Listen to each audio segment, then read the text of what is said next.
You realize now how easy it is to run unwanted programs on your computer. Malicious code can be injected into a program you downloaded from the internet.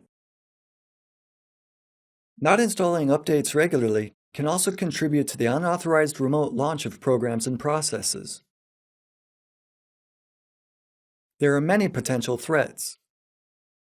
Your system is not risk-free, and you have to factor in the possibility that malware could already be installed on your computers. Malware payloads are diverse, ranging from relatively minor problems like tailored advertising to serious perils such as data theft or using your computer to attack other machines, including government institution systems, which could get you into trouble. To counteract these threats, you need to be able to detect and remove unwanted software from your computer. At least 10% of some home computers are infected with malware, so this is a universal concern.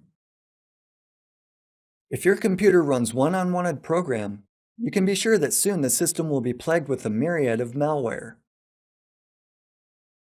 An infected computer runs from 20 to 40 unwanted programs on average. The programs can be associated. They're cooperate. They watch over one another and launch one another.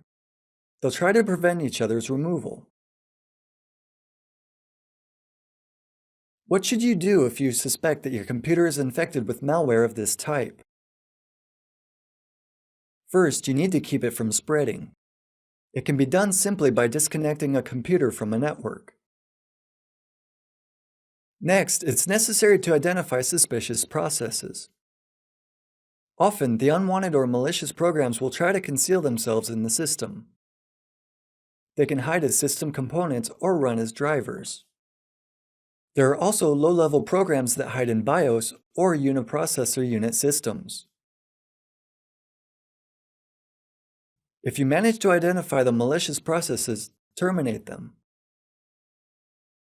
This operation seems simple, but may be quite complicated to accomplish.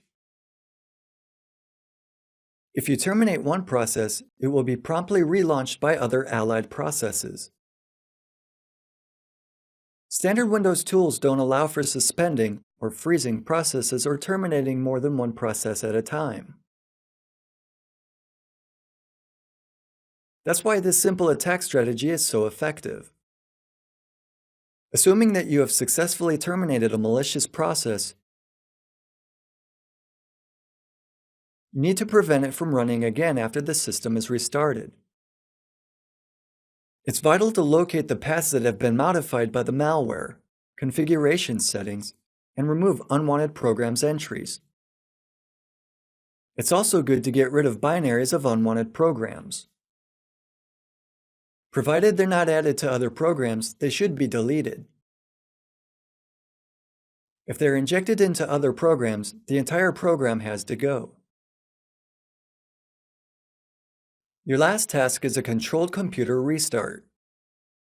After the system is restarted, you need to repeat all operations to make sure that the computer is free from malware. How can you do this? The basic tool that can be helpful in the unaided identification of malware and battling it is Process Explorer, which we'll get to know in a moment. The program is equivalent to Windows Task Manager. This tool is both user-friendly and rich in features.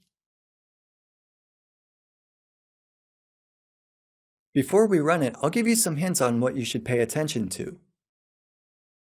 Malware frequently masquerades as popular legitimate programs, so look for processes that have weird file names but whose icons are lifted, for example, from Microsoft Word. Malware creators can be lazy in that respect and borrow other programs' icons. Let's also look for programs that come with no icons and have empty description lines. Another target for suspicion are programs that aren't signed by their creator. This isn't exclusively about a lack of digital signature. We also refer to programs that lack any information about their developer.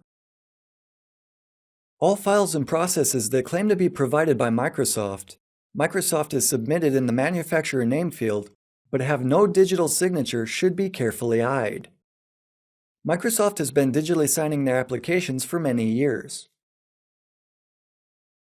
Pay attention to files that are found in the Windows or Windows System 32 directories.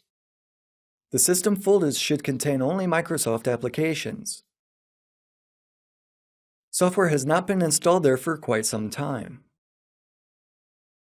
There could also be something fishy about compressed or zipped processes. Packaging files is a popular technique for bypassing antiviruses.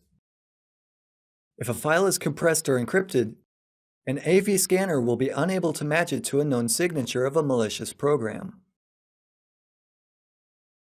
Let's also check if a program contains strings that explicitly suggest its real purpose.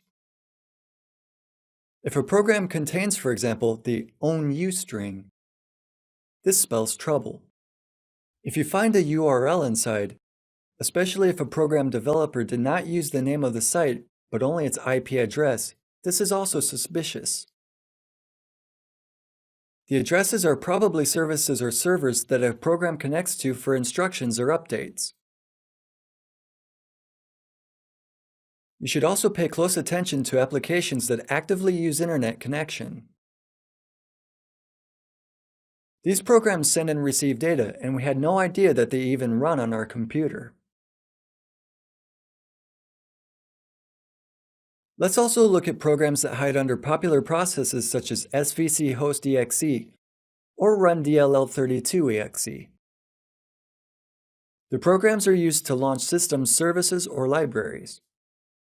We'll show you in a moment why we need to watch out for them. Thank you.